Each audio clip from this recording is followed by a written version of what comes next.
সকল ভক্তবৃন্দাই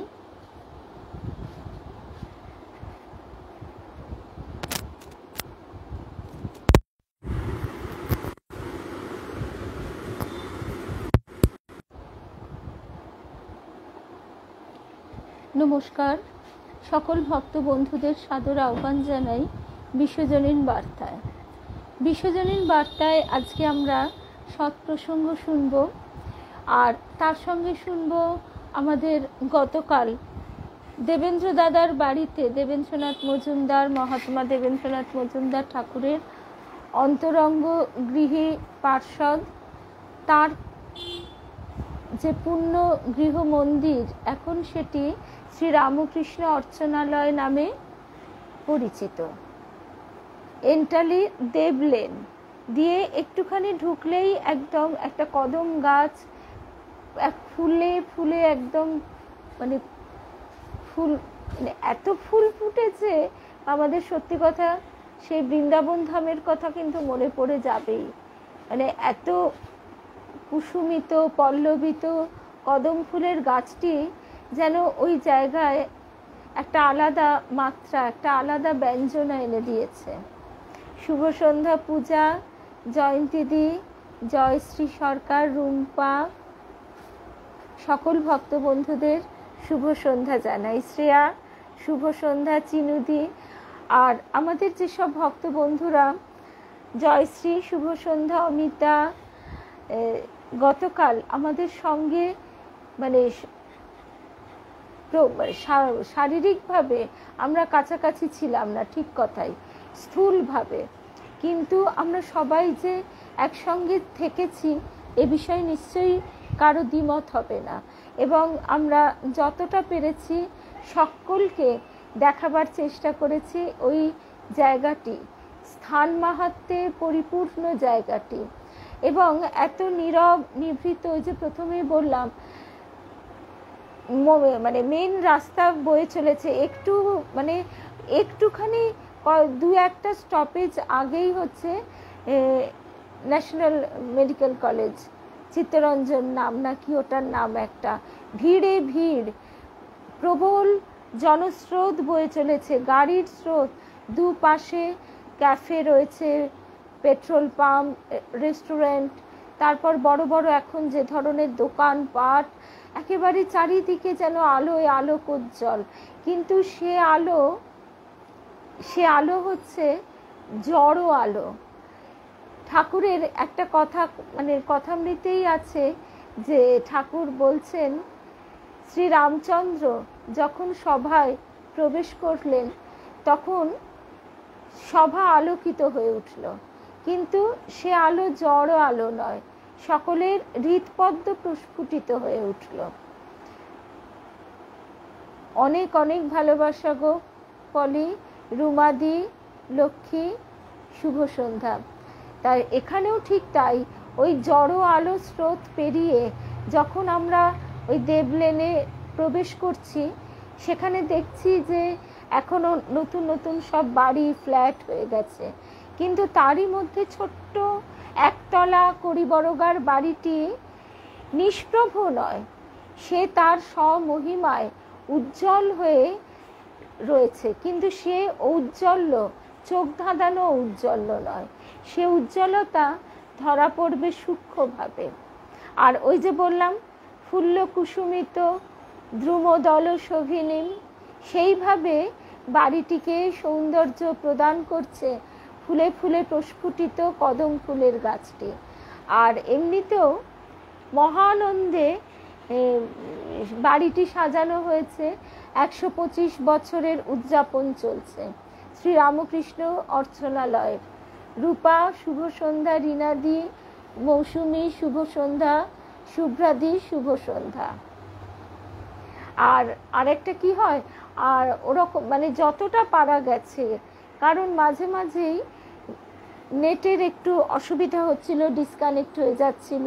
শুভ সন্ধ্যা সঙ্গীতা, তাও অনেকেই দেখেছেন, আবার লাইভে সবাই, কেননা আমরা তো নির্দিষ্ট টাইমটা বলতে পারিনি, তা কালকে তো একটা অস্বাভাবিক গরম ছিল, যখন রেডি হচ্ছি তখন ফোনে দেখাচ্ছে 50 ডিগ্রি সেন্টিগ্রেড, আমরা যখন বেরোচ্ছি এই মনে হলো ঝড় বৃষ্টি নামলো বুঝি, কিন্তু শুভ সন্ধ্যা অনিতা, কল্যাণীদি শুভ সন্ধ্যা।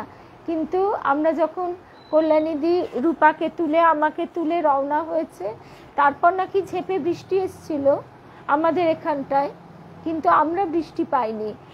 তবে আশ্চর্যভাবে সেই দগ্ধ দাবদাহ ঠান্ডা হয়ে গেছিল। আর সবাই আমরা যে ভয়টা পেয়েছিলাম, সবাই সবাইকে ফোন করে বলেছিলাম যে বেশি করে জল নিয়ে যাবে, কেউ যেন ভুলে না যায়। সব এত কিছুর পর যথারীতি আমি জলটি ফ্রিজে ঢুকিয়ে ঠান্ডা করতে দিয়ে নিতে ভুলে গেলাম।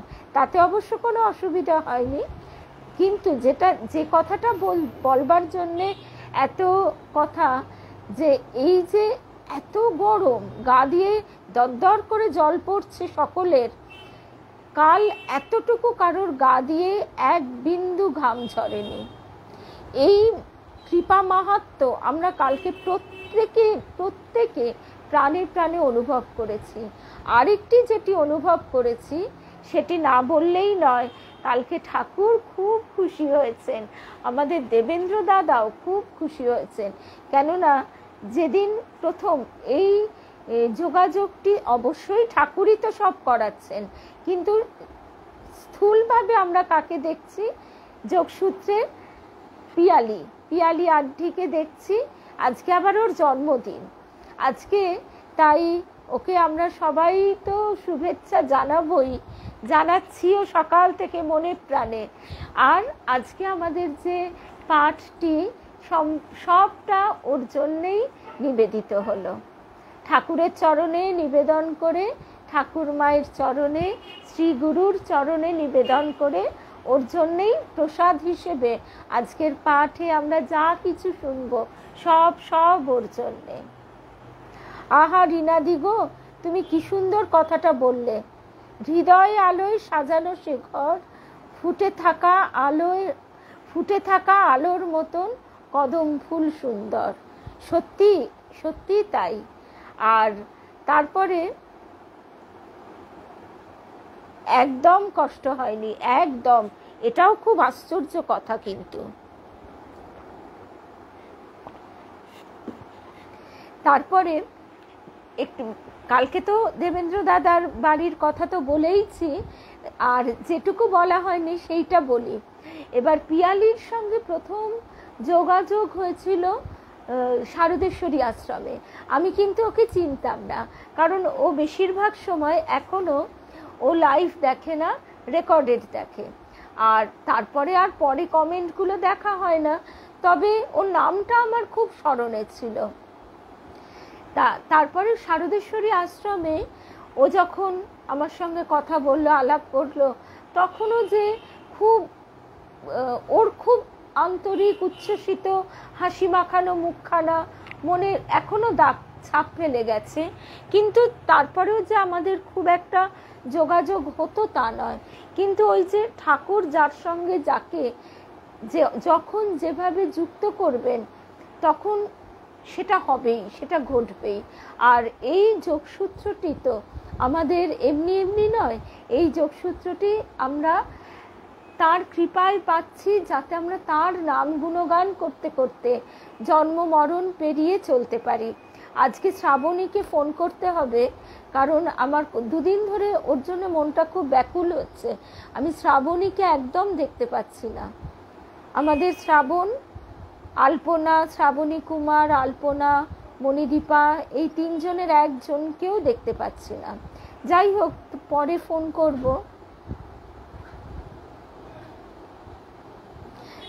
হ্যাঁ, মন প্রাণ ভরিয়ে দিয়েছেন নিশ্চয়ই, এই তো যন্ত্রের কল্যাণী শক্তি।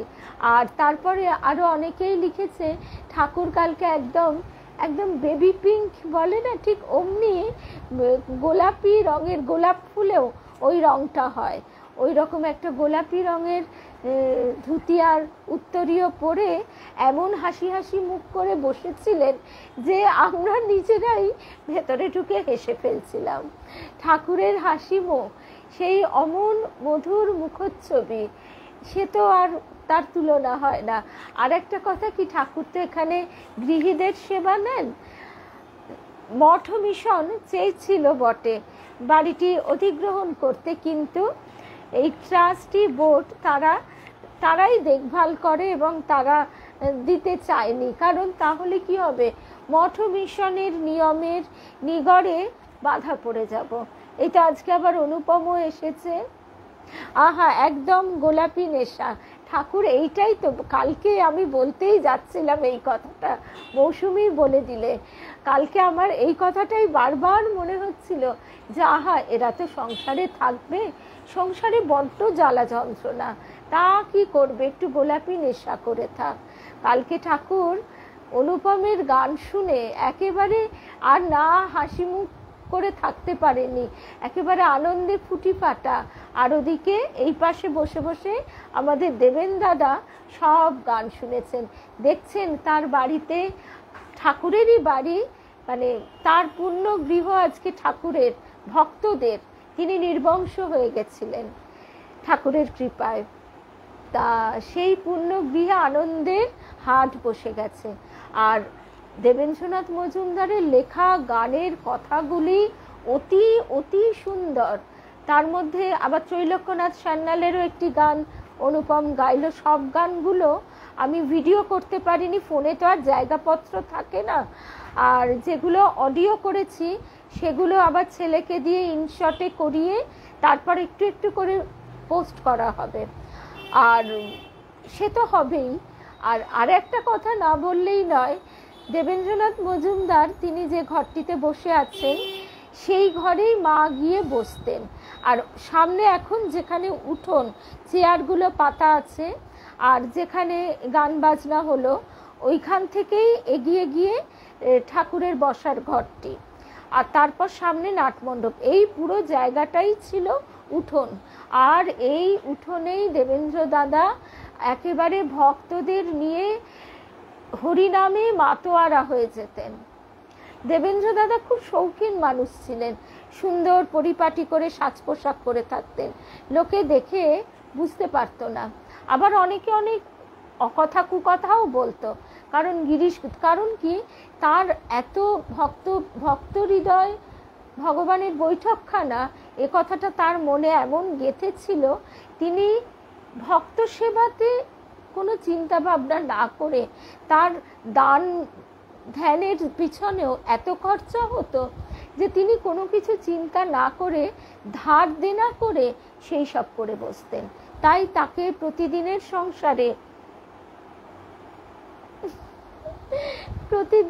সংসারে একেবারে যথেষ্ট কষ্ট করে চলতে হতো। তা সেই সব কিছুই নিয়ে অনেকে অনেক কথা বলতো। আর ঠাকুরকে এই গিরিশ ঘোষ মশাইয়ের থিয়েটারের অফিসে আবার উনি চাকরি করতেন। তা সেই চাকরির সূত্রে তাকে অনেক ছলাকলা পটিয়সী নটনটিদের সান্নিধ্যে যেতেই হতো। সেই জন্য তার বড় দুঃখ হয়েছিল। তার দুঃখ হয়েছিল ওই যে ঠাকুর বলেছেন কালীর ঘরে থাকলে তো গায়ে কালি লাগবেই, সেই দুঃখে দেবেন দাদা একেবারে, কালকে রূপা এই কথাটা খুব ভালো বলেছে, কাল আমরা গানটা শুনছি একেবারে প্রাণ থেকে অনুপম গাইছে, আমরা সবাই এক সুরে মজে গেছি। কিন্তু তখন দেবেন দাদার কত কষ্টের মানে অশ্রুপাত গানের মধ্যে দিয়ে হয়েছিল, যে শ্রী শ্রী মা অবগুণ্ঠন তুলে একেবারে তাকে কৃপা দৃষ্টিতে অভিষিক্ত করেছিলেন। আর কালকে আমাদের অনুপমের গানের সঙ্গে যেরকম সঙ্গতে স্ট্রিক হলে আমাদের শুভ্র থাকে, সে তো ছিলই, তার তো বিষয় আর নতুন করে বলার কিছুই নেই। তার শ্রীখোল না থাকলে সত্যি গানটা যেন পরিপূর্ণ রূপে জমবে না। কিন্তু কালকে আবার এর সঙ্গে আর এক মাত্রা যুক্ত হয়েছিল, আমাদের গিটার শুনিয়েছেন সেই বন্ধুটি, আমাদের ভাই বা পুত্র সম, তার নামটা আবার এখন মনেও পড়ছে না। অনুপম যদি থাকে একটু নামটা লিখে দিক, বা কেউ যদি মনে থাকে নামটা লিখে দাও। তা সে এত সুন্দর বাজিয়েছে গিটার, এত সুন্দর গিটার বাজানো, গিটার কথা বলছে বারবার, সবার মুখে একই কথা, এত সুন্দর তোমরা গানের মধ্যেই এই ভিডিওগুলো। প্রভাত, থ্যাংক ইউ, থ্যাংক ইউ দিদি। এই তো প্রভাত ভট্টাচার্য, একদম অনুপম, সুতাপা সবার মনে থাকে। আমার আর কালকের পর থেকে ইনফ্যাক্ট কিছুই মনে নেই, শুধু মনে আছে মানে ভাষা, নাম সব ভুলে গেছি, শুধু ঠাকুরের ওই মানে আনন্দে ফুটি ফাটা হাসি মুখখানি। আর একটা কথা আমার খুব মনে আছে, সেটা হচ্ছে রূপা দেখি স্বগতোক্তি করছে, দাদা দেখো দেখো তোমার কত বোনেরা সব এসেছে। আমি চুপটি করে পেছনে দাঁড়িয়ে দাঁড়িয়ে শুনছি, ও এক মনে মাথা নেড়ে নেড়ে বলে চলেছে, সত্যি তাই, সত্যি তাই। এবং ওই স্থানটি অদ্ভুত, ওই স্থানটির মাহাত্ম্য শুধু যে শ্রী শ্রীমা তো এসেইছেন একাধিকবার, একবার নয়, ভক্তরা হরিনামে মাতোয়ারা হয়েছেন, স্বামীজি এসেছেন, স্বামী শিবানন্দ, স্বামী প্রেমানন্দ, গিরিশ ঘোষ মশাই, বলরাম বাবু সম্ভবত এসেছেন, ওটা আমি বলতে এই মুহূর্তে মনে করে বলতে পারছি না, কিন্তু তারা এসে একেবারে সেই স্থান আনন্দের কণিকায় পরিপূর্ণ করে দিয়েছেন। এবং সেই আনন্দ চিন্ময় আনন্দ। ওই যে বললাম ঠাকুরের ওই কথাটা যে জড় আলো নয়, রামচন্দ্র যখন সভায় প্রবেশ করছেন চারিদিক আলোকিত হয়ে উঠল বলে ঠাকুর বলছেন, এ আলোয় তাপ নেই কেন, এ আলো জড় আলো নয়, আনন্দে সকলের হৃৎপদ্ম প্রস্ফুটিত হয়ে উঠল। আমরাও সেই জড় আলোর রাজপথের আলো পেরিয়ে যখন সেই কদম গাছটির তলা দিয়ে প্রবেশ করছি, সত্যি সত্যি ঠাকুরের আরেকটি কথাও মনে পড়ে গেল, এই যে অনন্ত কালের প্রেক্ষাপটে ছোট্ট ছোট্ট ছবি আঁকা হয়, সেই ছবিগুলি তো আমাদের মনের ভিতর উদ্দীপনা জাগায়। দেবেন দাদা যেদিন প্রথম গিয়েছিলেন সেই দিন ঠাকুর তো আবার, তারই তো সংসার, জগৎ সংসার, তিনি কর্তা আর মা গিন্নি। তা মা গিন্নি কেমন, সেও ঠাকুর ব্রহ্ম আর শক্তি বোঝাতে এত কঠিন কঠিন কথা না, একেবারে আমাদের ঘর সংসারের কথা দিয়ে বলছেন। কর্তা কি না, একটা আরাম কেদারায় বসে আছে, আর গিন্নি সংসারে সব সামলাচ্ছে, লোক খাটাচ্ছে, খাওয়া দাওয়া সব সামলে এসে সব রিপোর্ট করছে কর্তাকে, কর্তাকে বলছে আর কর্তা ঘাড় নাড়ছে। এই হচ্ছে শিব শক্তির খেলা। তা সেই জগৎ সংসারে চোরও আছে, সাধুও আছে।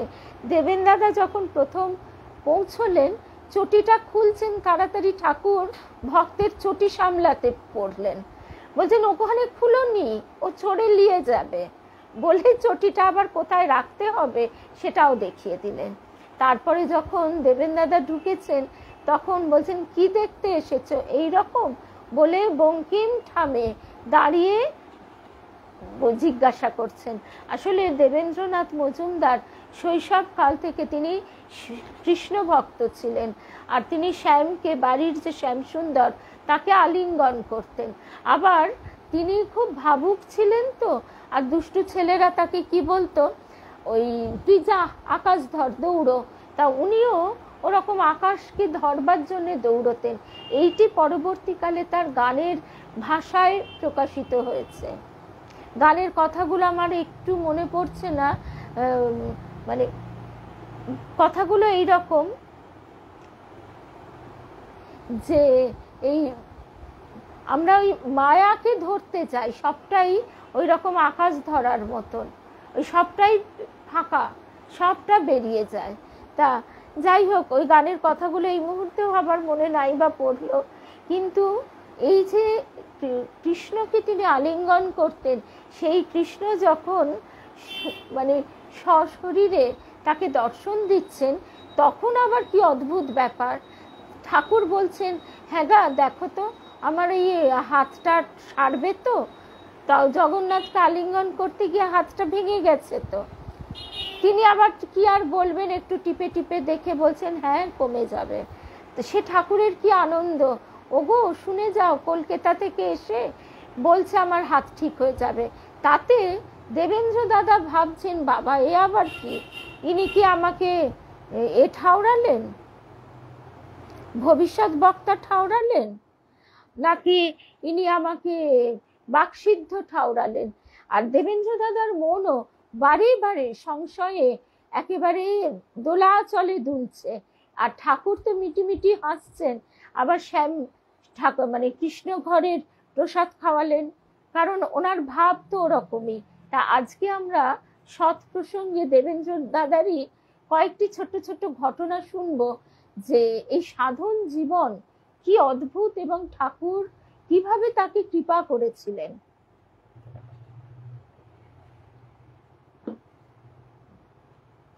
দেবেন্দ্রনাথ মজুমদার তিনি যোগাসন জানতেন, 64টি যোগাসন তিনি করতে পারতেন। কিন্তু এই রকম একজন সুস্থ মানুষ তিনি ঠাকুরের কাছে যাবার পর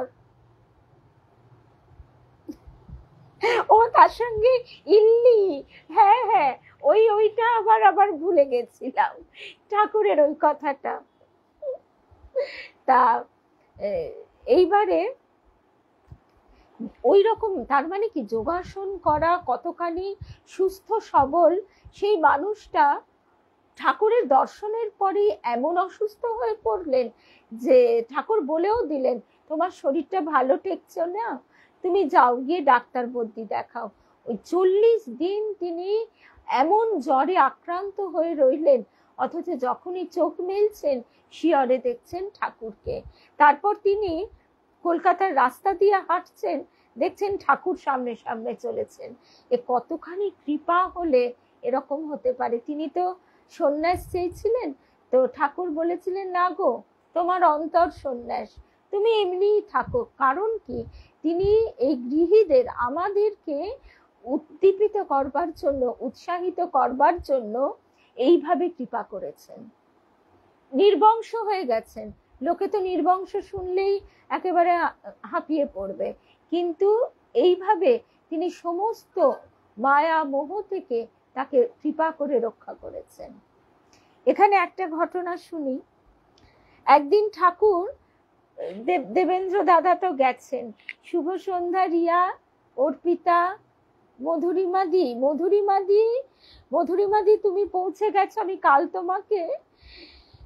তোমাকে লিখেছিলাম, তোমাকেও মিস করেছি বলবো না, তুমি নিশ্চয়ই তোমার ছেলে মেয়ে বৌমার সঙ্গে আনন্দে থাকো, আর ওখান থেকে তুমি আমাদের সঙ্গে সব সময় আছো। আরো একটা দায়িত্ব তোমার আছে, জানোই তুমি, লালজির জন্য তোমাকে পারফিউম আনতে হবে, আর চকলেটও আনবে লালজির জন্য, কারণ সকালবেলা লালজির বাল্যভোগে কিন্তু চকলেট লাগে। আচ্ছা, একদিন ঠাকুর এক স্ত্রীলোকের নাম করে বললেন যে তার জন্য মন কেমন করছে।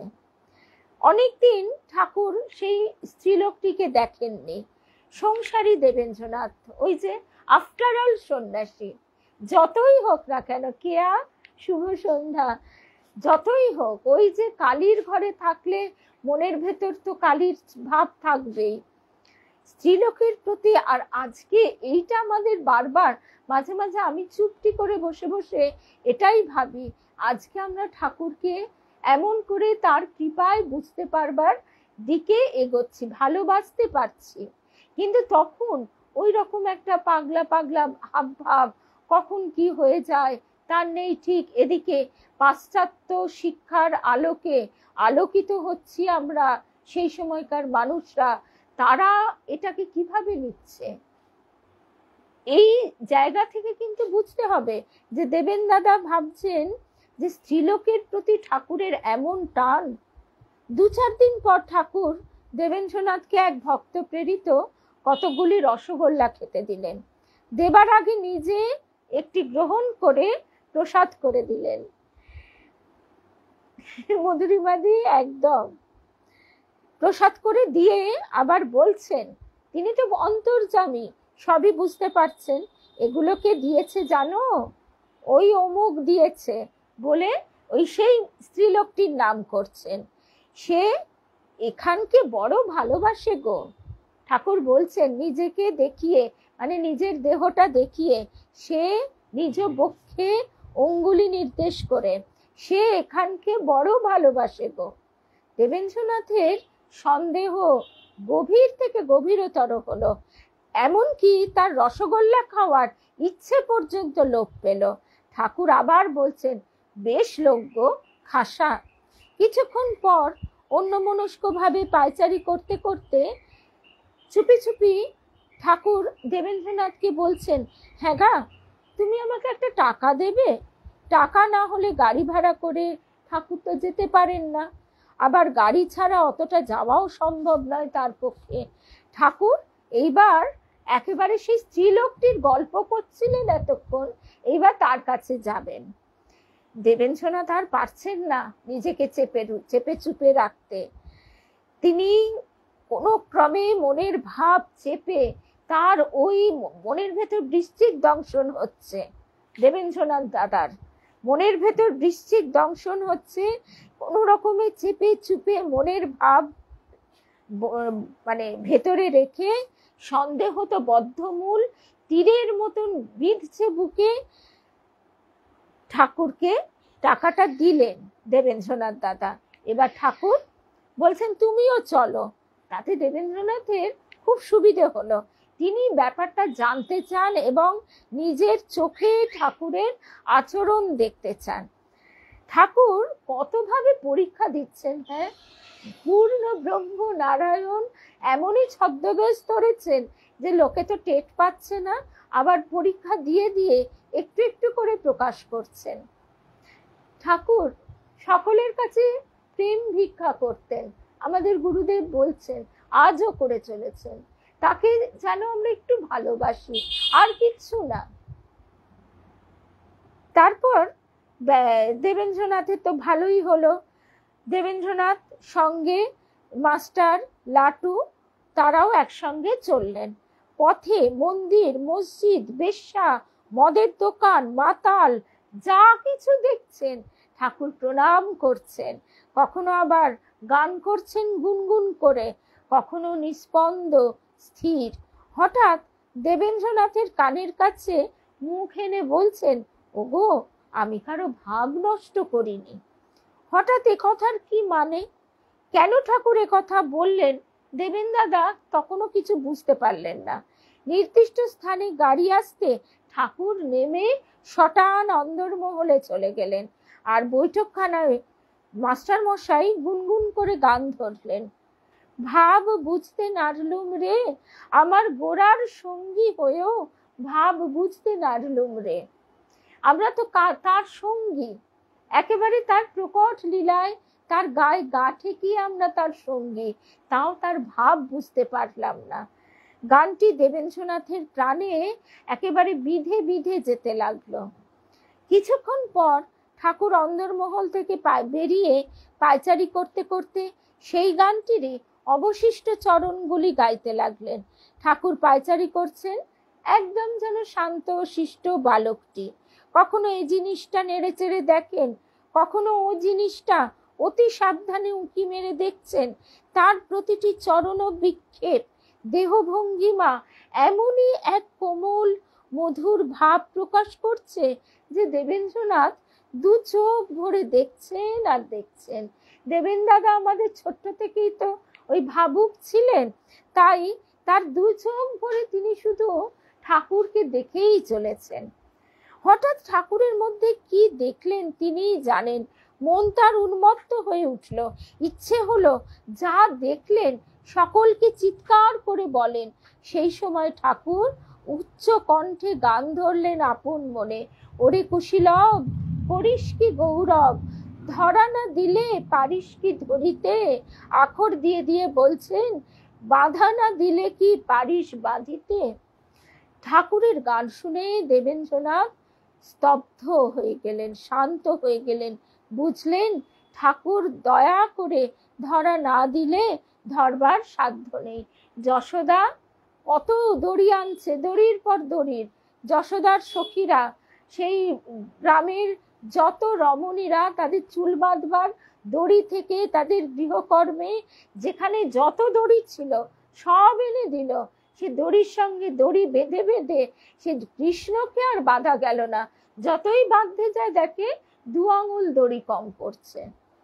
ওই ধরা না দিলে কি পারিস ধরিতে। এইবার তো এদিকে যশোদারও রাগ হচ্ছে, এইবার যশোদা লাঠি নিয়ে তাড়া করেছে, কৃষ্ণ তিত্তুর তিত্তুর করে দৌড়চ্ছে। হঠাৎ তার মনে হলো, মায়ের মনে হলো, আহা ওর কচি রাঙা পা দুখানি এই পাথরে কেটে না যায়, ছি ছি, আমি মা হয়ে এ কি করছি, আমি ওকে ধরবার জন্য তাড়া করলাম। যেই তিনি দাঁড়িয়ে পড়লেন, অমনি কৃষ্ণ এসে দু হাতে যশোদাকে জড়িয়ে ধরে কাঁদছে, কাঁদতে কাঁদতে দু চোখ কাজলে জলে ভেসে গেল।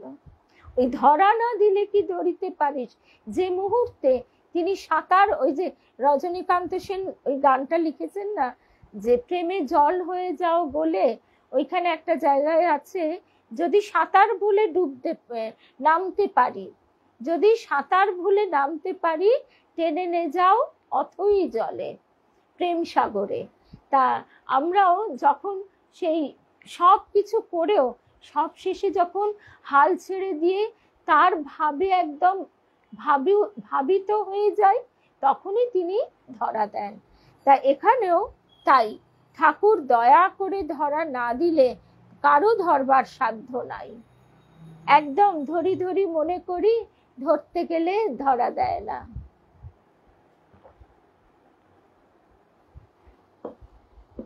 আর একটা মজার ব্যাপার, এখানে যেহেতু ঠাকুর গৃহীদের সেবা নেন, তাই ঠাকুরের ঘরের ভিতর ঢুকে পড়া যায়। তারপর অন্দরমহলে ঠাকুরকে নিয়ে গেল পরিচারক। একটু পরেই দেবেন্দ্রনাথ, লাটু, মহেন্দ্র মাস্টারকেও নিয়ে যাওয়া হলো। জলখাবারের আয়োজন হয়েছে। ভিতরে প্রবেশ করে দেবেন্দ্রনাথ স্তব্ধ, বাকরুদ্ধ, মন্ত্রমুগ্ধ। ঠাকুর আসনে বসে আছেন 5 বছরের শিশুর মতো। আলু থালু বৃদ্ধা গৃহিণী থালা থেকে আহার্য তুলে ঠাকুরকে সযত্নে খাইয়ে দিচ্ছেন। ঠাকুর খাচ্ছেন ভাবস্থ। গৃহিণী বাৎসল্য ভাবে বিভোরা। তিনি চৈতন্য চরিতামৃত পড়ে মনে মনে ভাবতেন, তিনি যদি চৈতন্যদেবের মা হতেন তো চৈতন্যদেবকে নিজের হাতে খাইয়ে দিতেন। তার মনোবাসনা আজ সার্থক। তিনি খাওয়াচ্ছেন ঠাকুরকে আর নিজের সৌভাগ্যের কথা অনর্গল বলে চলেছেন। দু নয়নে অশ্রুধারা। দেবেন্দ্রনাথ দেখছেন মা যশোমতী শ্রীকৃষ্ণকে খাইয়ে দিচ্ছেন আদর করে। কোথায় গেল সেই কুৎসিত সন্দেহ? জলযোগের কথা সম্পূর্ণ বিস্তৃত হয়ে সবাই দেখছে সেই অপার্থিব দৃশ্য। নিজের ইষ্টকে আজ দেখলেন ঠাকুরে, নিজের ইষ্টকে কৃষ্ণ। কালকে অনুপম ওই গানটাও গাইছিল যে ওই রামকৃষ্ণ, শ্যাম, শ্যামা, শিব, কৃষ্ণ কেউ আলাদা নয়, ওই সবই এক একটা গেলাপে আলাদা আলাদা ভাবে আমরা দেখছি, কিন্তু সেই একই মহা চৈতন্য। গেলাপ মানে হচ্ছে খোল, বালিশের যে ওয়ার, তার আরবি ভাষায় গেলাপ বলে। ঠাকুর নিজেকে প্রকাশ করেছেন, ধরা দিয়েছেন দেবেন্দ্রনাথের কাছে। এখন শুধু লীলা। হুগলির আদালত থেকে ফিরছেন কলকাতায় দেবেন্দ্রনাথ। দক্ষিণেশ্বরের কাছে নৌকা আসতেই প্রাণ হু হু করে উঠল। ঠাকুরকে না দেখে যেতে পারবেন না, কিন্তু সঙ্গে মোকদ্দমার কাগজপত্র। ঠাকুরের কাছে তো ওই মোকদ্দমার কাগজ নিয়ে যাওয়া যায় না। দেবেন্দ্রনাথ ঘরের বাইরে থেকে ঠাকুরকে একবার দেখেই চলে যেতে চান, কিন্তু ঠাকুর তো ওই বাইরেটা দেখেন না। আমরা বাইরে দেখি মানুষের, আমরা বাইরে দেখি, আলোচনা করি, বিচার করি, আর ঠাকুর অন্তর্যামী, তিনি অন্তর দেখেন। ঠাকুর কাছে ডেকে নিলেন দেবেন্দ্রনাথকে। ভক্তের প্রাণের শুভ সন্ধ্যা স্বপ্নাদি। ভক্তের প্রাণের পবিত্রতার ছোঁয়ায়, ভক্তের প্রাণের পবিত্রতার ছোঁয়ায় সব কিছুই পবিত্র। আরেকদিন গিরিশ ও ভাই ভূপতি দক্ষিণেশ্বরে চলেছেন। ডাকলেন দেবেন দাদাকে সঙ্গে যাবার জন্য। বেরিয়ে পড়লেন দেবেন্দ্রনাথও সঙ্গে সঙ্গে। পথে মনে পড়ল বস্ত্র তো অশুদ্ধ, আজকে তো কাপড় ছাড়া হয়নি। ভাবলেন অশুচি বস্ত্র যখন ত্যাগ করা হয়নি, তা কি করা যাবে, ঠাকুরকে আজ কোনো মতেই স্পর্শ করবেন না, দূর থেকে প্রণাম করে চলে আসবেন। কিন্তু ভাবলেন এক আর হলো আর এক, ঠাকুর যে প্রাণে বাস করছেন, বাহ্য অসুচি আর কি তাকে স্পর্শ করে? দেবেন্দ্রনাথকে দেখেই ঠাকুর ডেকে বললেন, ওগো অত দূর কেন, এদিকে এসো না, এদিকে বসো। কাছে টেনে ঠাকুর তার পাশটিতে বসালেন। তা এইবার আমরা বুঝতে পারছি যে আমাদের দেবেন দাদা কেন আমাদের বড় দাদা। আজকে আমরা যেন তাকে অনুসরণ করতে পারি, সেই ব্যাকুলতা, সেই ভালোবাসা। কিন্তু আমরা স্বামীজি তখন নরেন্দ্রনাথ ঠাকুরকে পরীক্ষা করেছিলেন সে কথা আমরা জানি, কিন্তু সবার আগে দেবেন্দ্রনাথ দাদাও পরীক্ষা করেছিলেন। তাতে আবার ঠাকুর বলছেন, কি গো আমায় বিড়ে দেখছো নাকি? ঠাকুর কতজনের কাছে, সেই মথুরা মোহনের কাছেও পরীক্ষা দিয়েছিলেন। মথুরা মোহন তাকে সেই এদের কাছে নিয়ে গেছিলেন, সমাজের বারবনিতা যারা। এদিকে গুরুতে ইষ্ট দর্শন না হলে সব বৃথা, গুরুতে ইষ্ট দর্শন না হলে সব বৃথা। আমরা যেন গুরু আলাদা, ইষ্ট আলাদা না ভাবি, আমরা মুখে যেন না বলি গুরু ব্রহ্মা গুরু বিষ্ণু গুরুদেব মহেশ্বর গুরুরেব পরং ব্রহ্ম তস্मै শ্রী গুরবে নমঃ। এটা যেন আমরা মুখে না, একদম অন্তরে বুঝতে পারি। গুরুতে ইষ্ট দর্শন না হলে সব বৃথা, কেননা সচ্চিদানন্দই গুরু রূপে বলে দেন সাধন পথের কথা। পরিশেষে গুরু ইষ্টে লয় হয়ে যান। গুরু যখন ইষ্টে লয় হয়ে যান, তখন সেই গুরু শক্তি বিভিন্ন গুরু দেহে, গুরু আছে, গুরু শক্তি প্রকাশিত হচ্ছে। তো সেই জন্য আমার গুরু তোমার গুরু নয়, সেই গুরু শক্তি ওই বিভিন্ন ওই যে গেলাম যেমন, সেরকম বিভিন্ন খোলের ভিতর দিয়ে প্রকাশিত হচ্ছেন। আর এই দেহে থেকেও গুরু ইষ্টে লয় হন, ব্রাহ্মী স্থিতি বলে। ঠাকুর বলছেন, একদিন তার শরীর থেকে সচ্চিদানন্দ বেরিয়ে এসে বললেন, আমি যুগে যুগে অবতার। ঠাকুর বলছেন, এবার দেখলাম পূর্ণ আবির্ভাব, কিন্তু সত্যগুণের ঐশ্বর্য। এবার দেখলাম পূর্ণ আবির্ভাব। একটু জল দিয়ে দেবে।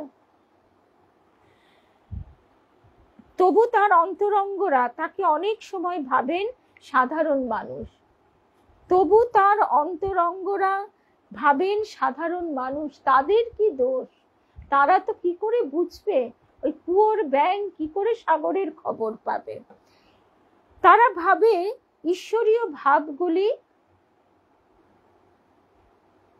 ও আমি তো আজকে দিয়ে দিয়েছিলাম, কিন্তু তারপরে আরো অনেক পোস্ট করেছি বলে অনেক তলায় চলে গেছে। আমাকে ওই জন্য জয়শ্রী সন্ধেবেলা ফোন করে জিজ্ঞেসও করলো দেবেন। আচ্ছা, তারা অন্তরঙ্গরা অনেক সময় ভাবেন সাধারণ মানুষ, ঈশ্বরীয় ভাবগুলি অভিনয় মাত্র। দেবেন্দ্রনাথ শুনেছেন ঠাকুর টাকা পয়সা কোনো ধাতু দ্রব্য স্পর্শ করতে পারেন না। একদিন দেবেন্দ্রনাথ ঠাকুরের অবর্তমানে তার শয্যায় একটি দুয়ানি রেখে দিলেন লুকিয়ে।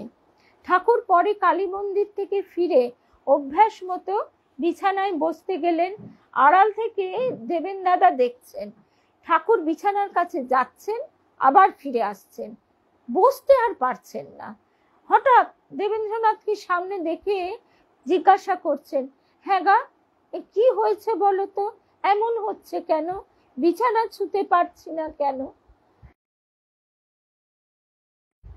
লজ্জায় লজ্জায় ম্রিয়মান কোথায় দেবেন্দ্রনাথ ঠাকুরের সামনেই, শিখা শুভ সন্ধ্যা, কালকে তোমাকে মিস করেছি, তবে আমরা চেষ্টা করেছি যতটা সম্ভব আমরা যাতে সবাই মিলে আনন্দ করতে পারি, তাই লাইভ দেখানোর।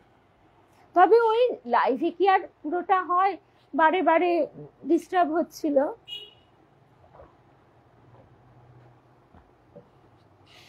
বাড়িতেও ওয়াইফাই থাকে, এবার ওখানে মোবাইল ডেটা, তাও তো কি আর মেয়েটা ছিল বলে সে ব্যবস্থা করে দিল। আমাকে বাড়ি আসার পর গুল্লু জিজ্ঞেস করছে এটা কে করে দিল, আমি বললাম সে দিল একজন, ঠাকুর সব ব্যবস্থা করে দেন, তুই কি ভাবিস। তাই বলছি যে ঠাকুর কালকে আমাদের যে মানে ঠাকুরও আনন্দ করেছেন, আমরাও আনন্দ করেছি, একেবারে আনন্দে আনন্দে মিশে গেছে পরমানন্দে। তারপর যে কথাই ছিলাম, এবার লজ্জায় ম্রিয়মান হয়ে দেবেন্দ্রনাথ ঠাকুরের সামনেই ওই দুয়ানিটা শয্যাতল থেকে বার করে নিলেন। ঠাকুর হাসতে হাসতে বিছানায় এবার বসলেন, বসে বললেন কি গো আমায় বিড়ে দেখছো নাকি, তা বেশ বেশ। ঠাকুর বারবার বলেছেন পরীক্ষা করে দেখে নিতে, কিন্তু আমরা কলির জীব, আমরা পরীক্ষা করব কি করে, পরীক্ষা করতে গেলে তো তারও একটা যোগ্যতা থাকা দরকার। তাই ঠাকুর এবার এত কৃপা করেছেন, কৃপার বাতাস নয় কৃপার ঝড় তুলে দিয়েছেন এবার।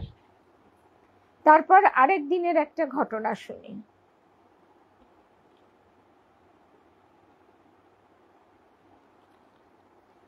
1901 সালের 16ই ফেব্রুয়ারি স্বামী বিবেকানন্দ দেবনারায়ণ বসুর বাড়িতে আসেন, সঙ্গে এক জার্মান সাহেব ও 10 জন সন্ন্যাসী। স্বামীজি রাত্রিতে সেখানে বাস করেন। সারা রাত তিনি দেবেন্দ্রনাথের সঙ্গে কথাবার্তায় অতিবাহিত করেন। সন্ধ্যার সময় দেবেন্দ্রনাথ স্বামীজিকে হেমচন্দ্রের বাড়িতে কীর্তনের স্থানটিতে নিয়ে যান। স্থানটি দেখে স্বামীজির ভালো লাগলো, তিনি নাম দিলেন এন্টালি রামকৃষ্ণ মিশন। স্বামীজি ও অন্য সব গুরু ভাইদের ওপর দেবেন্দ্রনাথের অগাধ ভক্তি বিশ্বাস। নিজেকে ছোট জ্ঞান করে তিনি গুরু ভাইদের কথা গুরুর আদেশ মনে করে পালন করেন। স্বামীজির গুণের কথা বলতে বলতে তিনি আবেগপ্রবণ হয়ে পড়েন, বলেন এমন শক্তিশালী পুরুষ দেখা যায় না। একদম সিদ্ধার্থ, একদম শিখা, সে তো বটেই, স্কুল টুল সামলে লক্ষ্মী শুভ সন্ধ্যা, খেয়ার আর হাসি ধরে না। নিজেকে ছোট জ্ঞান করে, হ্যাঁ ওইটা, স্বামীজির গুণের কথা বলতে গিয়ে আবেগপ্রবণ হয়ে পড়েন এতটাই, বলেন এমন শক্তিশালী পুরুষ দেখা যায় না। বিবেকানন্দ একটাই হয়, বনে একটাই সিংহ থাকে। স্বামীজিও ভালোবাসেন দেবেন দাদাকে গভীরভাবে। দেবেন্দ্রনাথ বেলুড়ে মঠ দর্শন করতে গেলে বিবেকানন্দ সব কাজ ফেলে উঠে দাঁড়িয়ে অভ্যর্থনা করেন, তার কাঁধে হাত রেখে সারা মাঠে পদচারণা করেন। কত গল্প, কত রসিকতা চলে। স্বামীজি দেবেন্দ্রনাথকে সখী বলে ডাকেন, স্বামীজি দেবেন্দ্রনাথকে সখী বলে ডাকেন। দেবেন্দ্রনাথ মজুমদারকে অপূর্ব সুন্দর দেখতে, এটা ছবি আছে, অপূর্ব সুন্দর, এবং তার ভাবও ছিল সখী ভাব। সেই ঘটনাটাও শোনাবো। সেই এত ঘটনা কিন্তু ভক্তমালিকায় নেই। এই বইটা আমাকে পিয়ালি দিয়েছে, এই বইটা এন্টালি রামকৃষ্ণ মিশন থেকেই প্রকাশিত। হ্যাঁ, তারপরে স্বামীজি দেবেন্দ্রনাথকে সখী বলে ডাকেন। যখন মনে হতাশ ভাব আসে, মনে হয় ঠাকুর বুঝি ত্যাগ করেছেন, তখন দেবেন্দ্রনাথ আশ্বস্ত হন এই ভেবে যে স্বামীজি ও নাগ মহাশয় তাকে স্পর্শ করেছেন। আসলে তার ওই দুঃখটা হতো কেন, লোকে তাকে নানা কথা বলতো। ওই গিরিশ ঘোষের অফিসে তিনি কাজ করতেন, আর ওই মদ মাতাল, তারপর ওই ছলা কলা যুক্ত নট নটিরা, তাদের তো সান্নিধ্য তাকে পেতেই হতো। এইটা তাকে বড় কষ্ট দিত। তার আর ভাবনা কি, স্বামীজি ও নাগ মহাশয়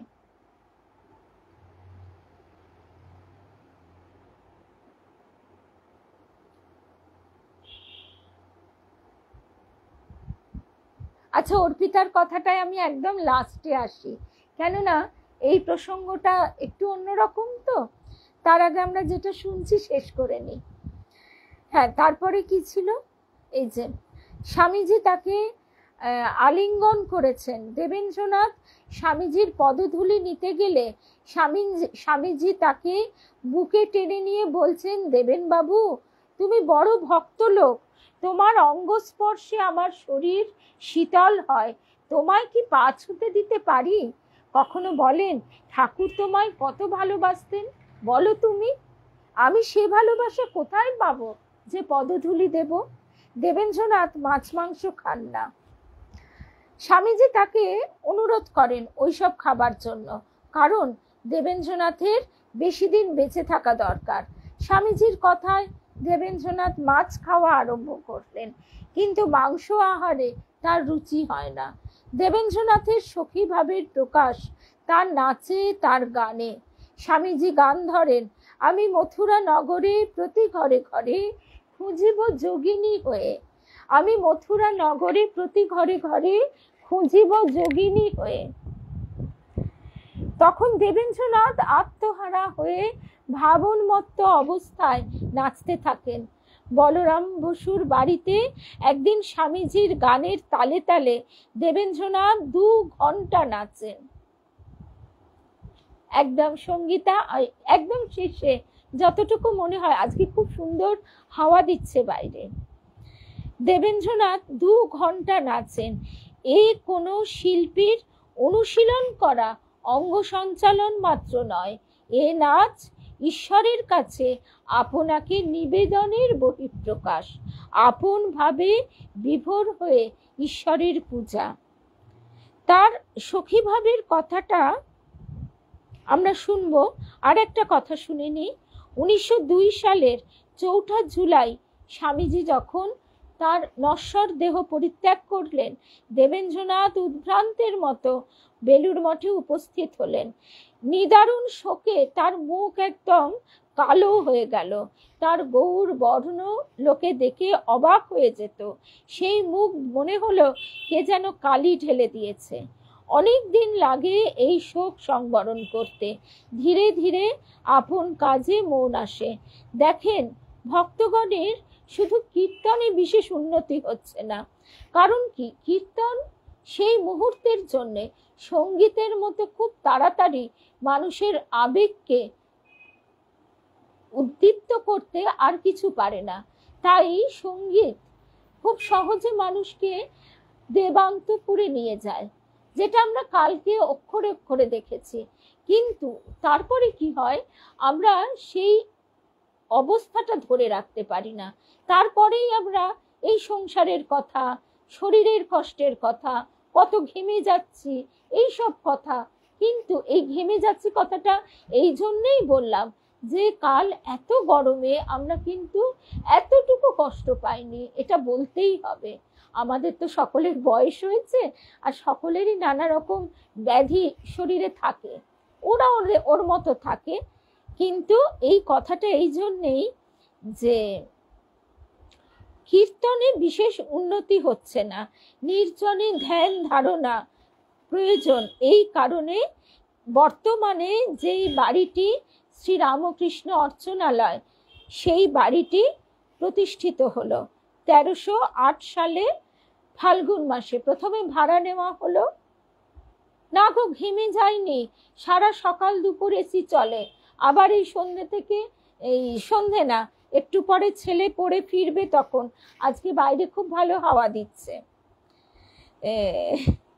তারপরে আরেকটা কি জানো তো, পাঠের সময় এসিটা চলুক না চলুক অতটা বুঝতে পারি না, মনটা এতটা থাকে এদিকে, আর তারপরেই গরম লাগতে থাকে।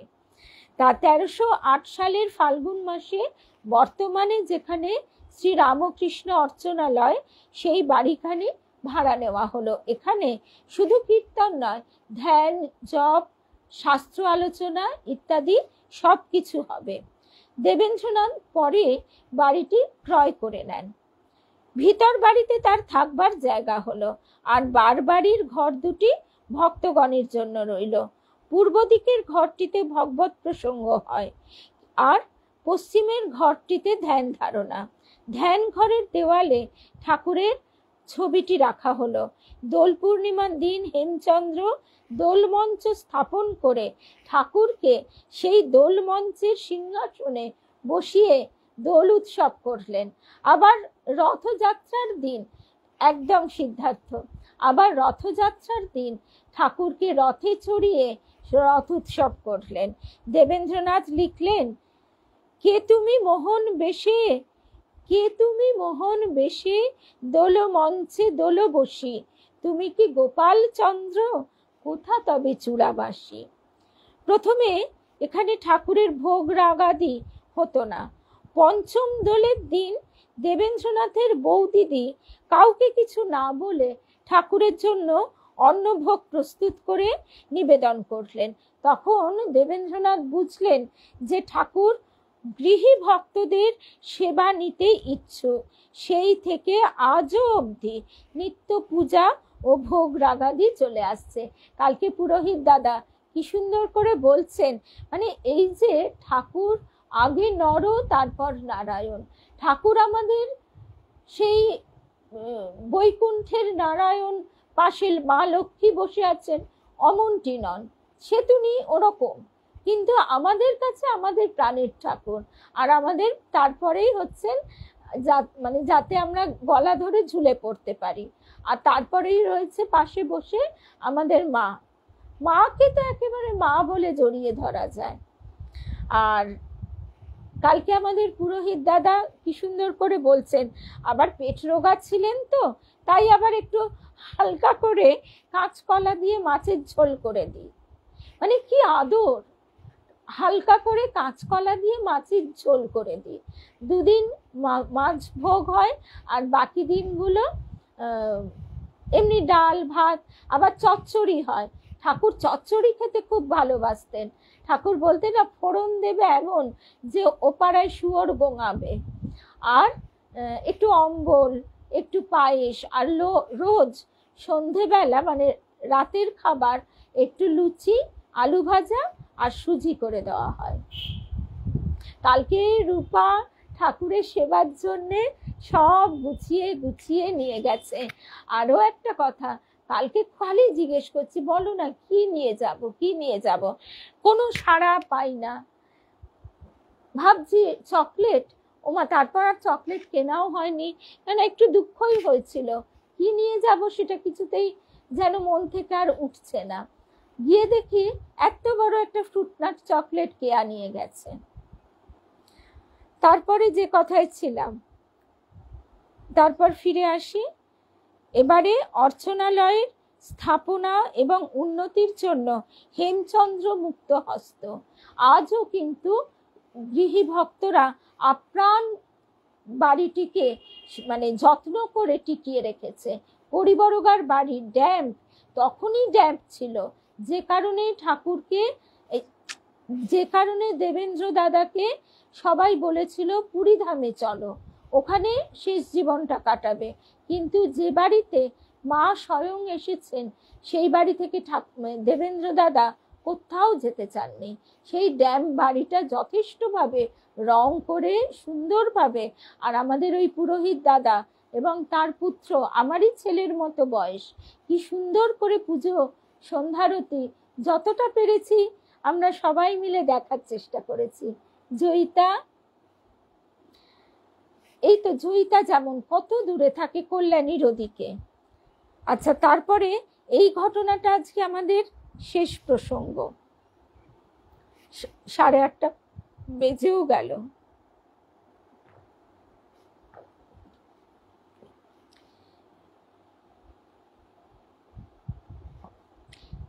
না, শেষ প্রসঙ্গ এটা নয়, আরো কয়েকটাই বলতে হবে।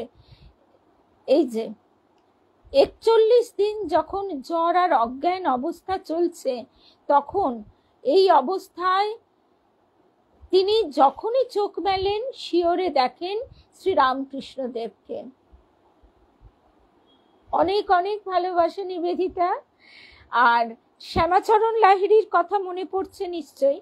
শ্যামাচরণ লাহিড়িকে তার গুরু বাবাজি মহারাজ কি একটা তেলের মতো খেতে দিয়েছিলেন, যেটা খাওয়ার পর তাকে আবার বললেন নদীর ধারে গিয়ে শুয়ে থাকো।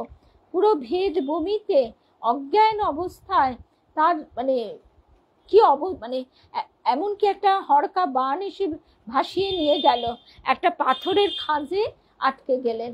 পরের দিন তার গুরু ভাইরা তাকে উদ্ধার করলেন।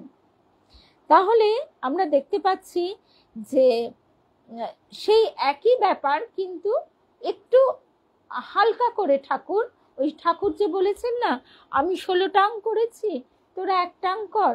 এরপর আরোগ্য লাভ করলেন, কিন্তু আর দেবেন দাদা ঠাকুরের কাছে যেতে চায় না। দক্ষিণেশ্বরের নামেই আতঙ্ক।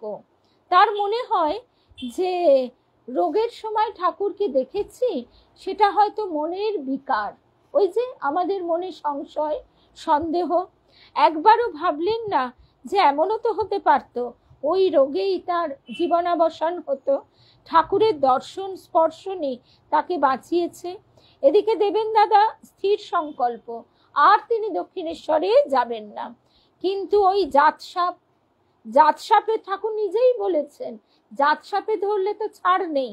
হাসপাতালে নাম লেখালে রোগের কসুর থাকতে ডাক্তারবাবু ছাড়েন না।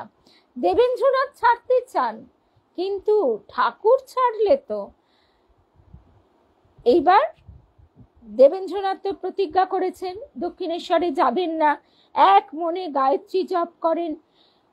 কখন যে জপ করতে করতে রাত কেটে যায়, হুঁশ থাকে না। এদিকে ঠাকুর যদি একবার আকর্ষণ করেন, তাহলে তো সেই ভক্তরূপ সূচকে ছুটতে হবেই, কোনো বাধা মানবে না। বলরাম বাবুর বাড়িতে বলরাম বাবু এসেছিলেন, এখানেই দেখলাম বলরাম বাবু ওই বাড়িতে এসেছিলেন। আচ্ছা, এবার বলরাম বাবুর বাড়িতে ঠাকুর আসবেন সেই খবর পেয়েছেন। সুলভ সমাচার, রামচন্দ্র দত্ত সে কবে কোথায় ঠাকুর আসবেন লিখে লিখে হ্যান্ডবিল বিলি করতেন। তখন তো আর আমাদের মতন এরকম ফোন টোন নেই। তা এইবার ভক্তের জনতা বলরাম বাবুর বাড়িতে আর নিজেকে সামলাতে পারলেন না, প্রাণের মানুষকে দেখবার জন্যে ছুটলেন দেবেন দাদা। গিয়ে দেখেন ভক্তের জনতা, আর মাঝখানে ঠাকুর হেলে দুলে কীর্তন আনন্দে বিভোর হয়ে নাচছেন। দেবেন দাদা দূর থেকে দেখেন, কোথায় গেল এতদিনের আতঙ্ক ভয়, এখন শুধু দর্শন আর আনন্দ। এই মহাপুরুষের সঙ্গসুধা থেকে নিজেকে বঞ্চিত করেছেন ভেবে লজ্জায় মাথা নিচু হয়। ঠাকুরের প্রতিটি অঙ্গ সঞ্চালনে জগৎ যেন দোলায়মান। দেবেন্দ্র দাদা খুব ভাবুক কবি প্রকৃতির, তো তাই তিনি অনুভব করছেন ঠাকুরের প্রতিটি অঙ্গ সঞ্চালনে যেন জগৎ দোলায়মান। মন প্রাণ ডুবে রইল এক আনন্দ সাগরে। ঠাকুর নৃত্য করতে করতে হঠাৎ সমাধিস্থ, স্থির নিষ্পন্দ দণ্ডায়মান। ভক্তেরা দলে দলে পদধূলি গ্রহণ করছে। দেবেন্দ্রনাথ এই সুযোগে শ্রীপাদ পদ্ম স্পর্শ করলেন। ভাবলেন ঠাকুর বুঝি টের পাবেন না, কিন্তু আর যায় কোথায়, জাত সাপে ধরেছে।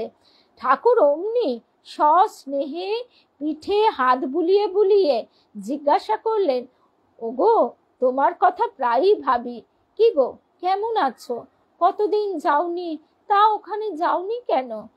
ধরা পড়ে গেলেন দেবেন দাদা, লজ্জায় অধবদন।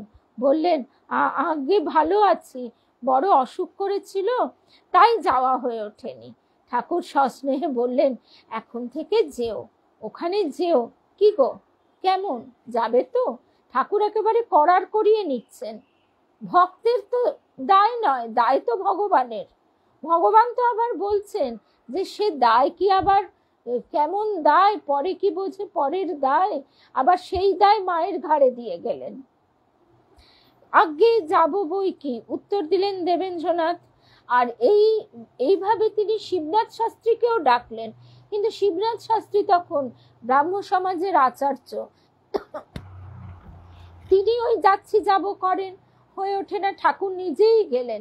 ওই যে আমাদের গুরুদেব বলতেন না, ঠাকুর প্রেম ভিক্ষা করেন। ঠাকুর আজও আমাদের হৃদয়ের দুয়ারে ধাক্কা দিয়ে প্রেম ভিক্ষা করেন। তো যাই হোক, তারপরে এবারে শিবনাথ শাস্ত্রী তিনি বললেন ওই কাজের জন্য যাওয়া হয়নি। ঠাকুর উত্তেজিত হয়ে বলছেন, দূর হোক তোমার কাজ, নিকুচি করেছে কাজের, যে কাজের জন্য বন্ধুর সঙ্গে দেখা করা হয় না, যে কাজের জন্য বন্ধুর কাছে যাওয়া হয় না, চুলোয় যাক সে কাজ। কি অপূর্ব, আমাদের তিনি বলে দিচ্ছেন চুলোয় যাক সব কাজ, বন্ধুর সঙ্গে দেখা করাটা সবচেয়ে বড় কাজ, এটা যেন ভুলে না যাই। আর বন্ধুটি কে? বন্ধুটি ওই ঠাকুরের, মানে তখন যে পরিচয়, রাসমণির কালীঘরের পাগলা বামুন। তার থেকে ওই একটু একটু করে তখন ওই সবাই বলছে রামকৃষ্ণ পরমহংস, আবার বলছে ওই প্যাক প্যাক আওয়াজ করে ব্যঙ্গ বিদ্রুপ করছে। তার কি করে জীব বুঝবে, কি করে সে বুঝবে তিনি কে? বারবার তাই মনে হয় ওই কুয়োর ব্যাঙটা ঠ্যাং দুটো এদিক থেকে ওদিক করে বলেছিল, তোর সাগর কি এত বড়? আচ্ছা, তারপরে আত্মায় লেগেছে টান, দেহের ভয়, মৃত্যু ভয় চলে গেছে তার। তিনি অমৃতের সন্ধান পেয়েছেন, নিয়মিত যাতায়াত আরম্ভ হলো। মনে মনে গুরুকে মেনেই নিয়েছেন, গুরুত্বে বরণ করেছেন ঠাকুরকে। অন্তরের বাসনা ঠাকুর দীক্ষা দেন, কিন্তু ঠাকুর মন্ত্র দেন না। এ কথা শুনে বড় কষ্ট পেলেন দেবেন্দ্রনাথ, কিন্তু হতাশ হলেন না।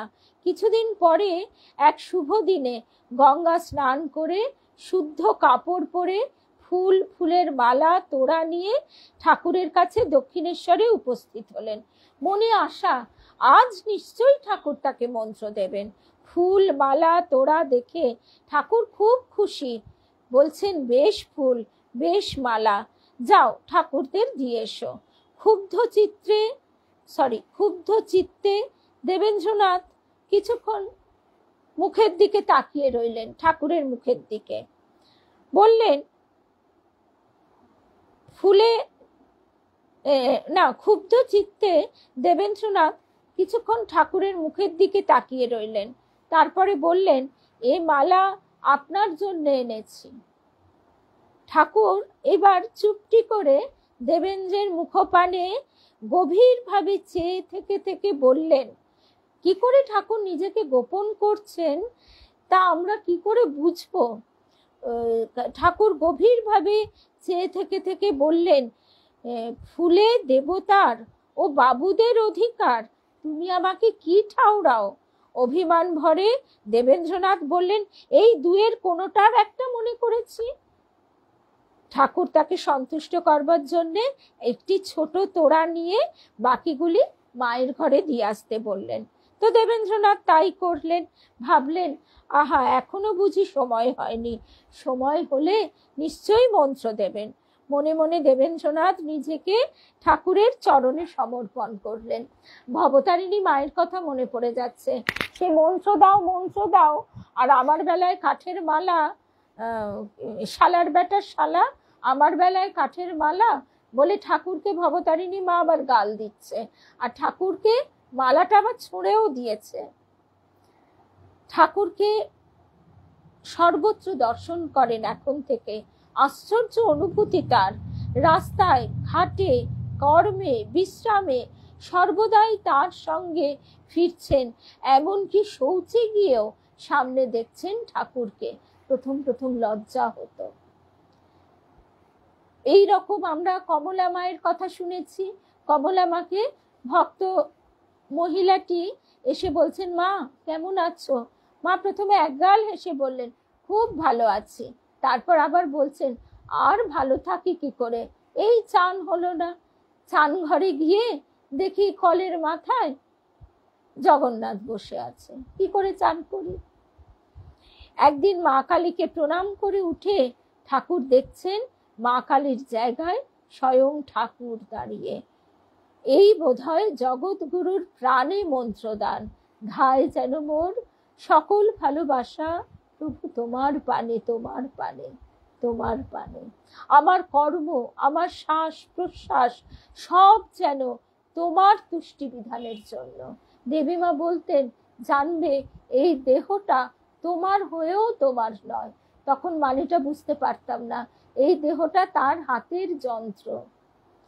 তুমি আছো আমাকে ধারণ করে, আবার আমার ভিতরেও সমুদ্রে ডোবানো ঘট, ঘটের বাইরেও জল, ভিতরেও জল, মাঝে আমি ঘট। আরেক দিনের কথা।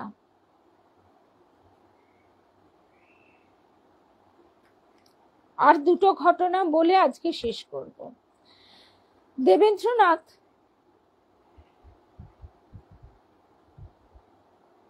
একদিন ঠাকুরের কথা মতো দিনরাত জপ হরিনাম কীর্তনে মজে আছেন। তার ঘরে কারো প্রবেশাধিকার নেই। আহারের সময় শুধু আহার্য রেখে আসা হয় তার ঘরে। তিনি কেন গৃহী রূপে থাকতে বলেছিলেন? যাতে আমরা উদ্দীপ্ত হই। ঠাকুরের কথা মতো দিনরাত চলল জপ হরিনাম কীর্তন। তার ঘরে কারো প্রবেশাধিকার নেই। আহারের সময়ে শুধু আহার্য রেখে আসা হয় তার ঘরে। এটা আমরা নকল করব না, কিন্তু ভাবটা যেন গ্রহণ করতে পারি। জপ তার এমন অস্থিমজ্জাগত হলো যে রাত্রে নিদ্রার সময়ও হরিনাম নির্গত হয় মুখ থেকে। এই সময় তার আশ্চর্য এক দর্শন হলো। তিনি দেখলেন কয়েকজন স্ত্রীলোক সাদা কাপড় পরা, কপালে তিলক কাটা, তাকে প্রণাম করে একে একে চলে গেল। দর্শন কথা শুনে ঠাকুর বলছেন, ওরা অবিদ্যার সহচরী, তোমাকে প্রণাম করে প্রস্থান করেছে, এখন অবিদ্যা ধ্বংস হলো। আরেকদিন দেখেন তার দেহ পড়ে রয়েছে। তিনি দেহ থেকে আলাদা হয়ে দেহটাকে নিরীক্ষণ করছেন। হঠাৎ মনে হলো দেহত্যাগ, দেহত্যাগ মানে তো মৃত্যু। তবে কি মৃত্যু হলো?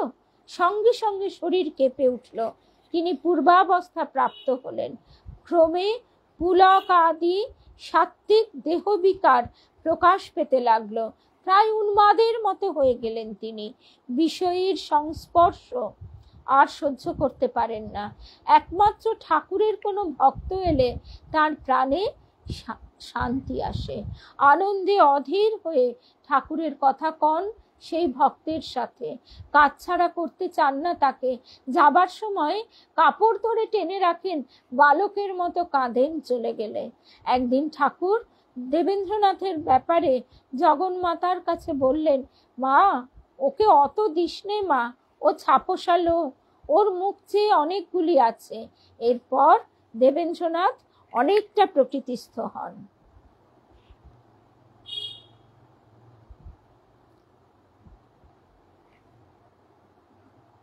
এইবার ওই যে ঘটনাটা বলবো,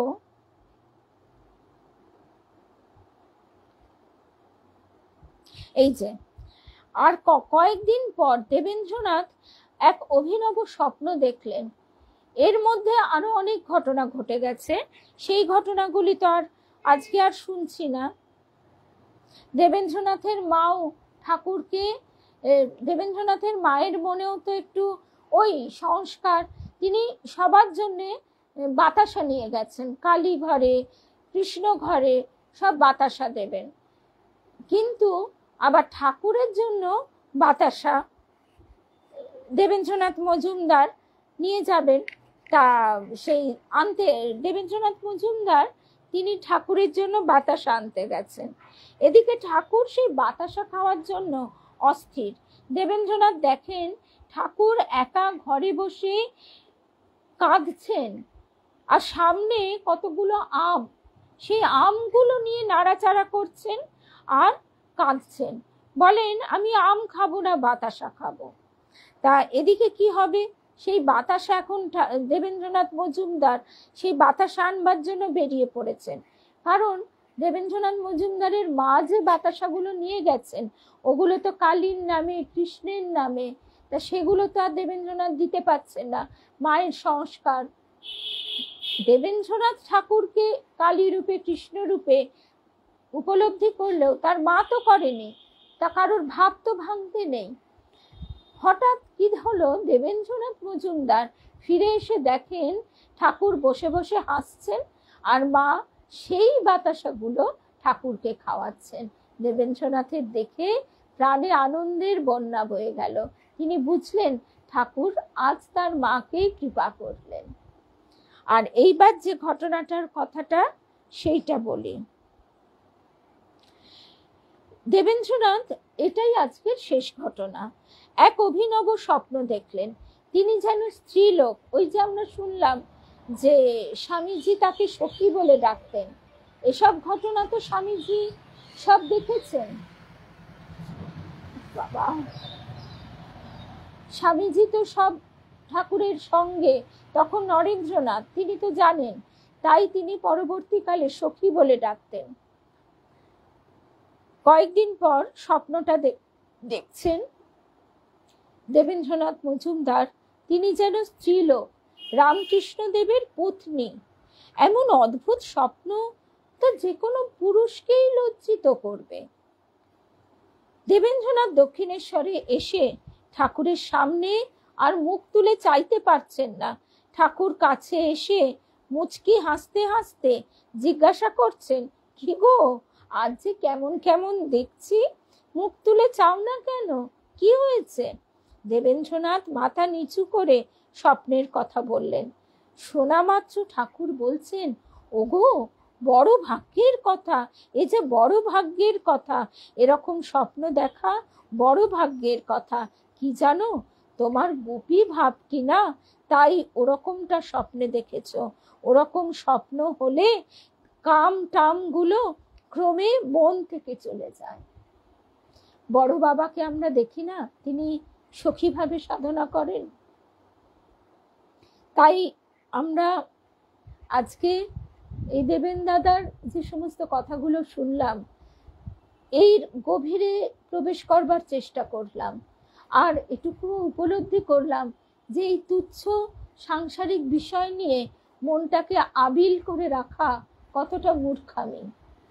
আর তারপরে ওই যে কথাটা জিজ্ঞেস করছিলে, সেই কথাটা ব্যবসার ক্ষেত্রে সঙ্গীতা, তারপর ওই কারোর বাড়ি গিয়ে খেলে কেমন হয়েছে, সেক্ষেত্রে মুখের ওপর মা কি বলেছেন, মা বলেছেন না যে সত্য হলেও অপ্রিয় সত্য বলার, কাউকে মনে দুঃখ দেওয়া কখনো উচিত না। তাকে হ্যাঁ ভালোই হয়েছে এমন ভাবে বলা, যাতে করে সে একেবারে, অনেকে বলে উচ্ছ্বসিত ভাব না দেখিয়ে, হ্যাঁ ভালোই হয়েছে, ভালো লাগলো, এরম ভাবে, এমন ভাবে বলা যে মানে একটা দূরত্ব রেখে আলগা ভাবে বলা। আর এমন কদর্য তো হয় না যে একেবারে খাওয়া যায়নি, সুতরাং এটুকু বলাই যায়। আর ব্যবসার ক্ষেত্রে যে কি বলতে হয় সেটা আমার তো অভিজ্ঞতা নেই, তবে হ্যাঁ ব্যবসার ক্ষেত্রে অবশ্যই মিথ্যে কথা বলতে হয়, সেটা ব্যবসার ট্রিক্স, কিছু করার নেই। কেননা ব্যবসা করতে গেলে এটা করতেই হয়, এছাড়া তো কোনো উপায় থাকে না। কারণ যে ব্যবসা করবে, সাপোজ সে জিনিসটা 5 টাকায় কিনেছে, সে বিক্রি করছে, চেষ্টা করবে 10 টাকায়। এবার যদি দরাদরি হয়, কোনো কোনো দোকান থাকে ফিক্সড প্রাইসের, সেখানে সে লাভটা কম রাখে কিন্তু একদম বাঁধা দাম, সেখানে হয়তো সে 7 টাকায় বেচে দেয়, তাতে তার দোকানের বিক্রি বেশি হয়। আবার কোনো ক্ষেত্রে তাকে হয়তো যখন বাজার ভালো 10 টাকায় বেচে, আবার কোনো সময় 6 টাকাতেও বেচে দেয়, অনেক সময় কেনা দামে 5 টাকাতেও বেচতে হয়। এখন এগুলো তো ব্যবসার অঙ্গ, সে তো যে উকিল, তাকেও তো করতে হয়। কিন্তু ওই জন্যে ঠাকুর বলছেন সব কর্ম তার চরণে নিবেদন করে দাও, এবং সেই কর্ম থেকে তিনি যাতে নিষ্কৃতি দেন সেই প্রার্থনা। কর্ম করতে করতে তো কর্মের ক্ষয় হয়, আর তিনি যেন কাজ কমিয়ে দেন,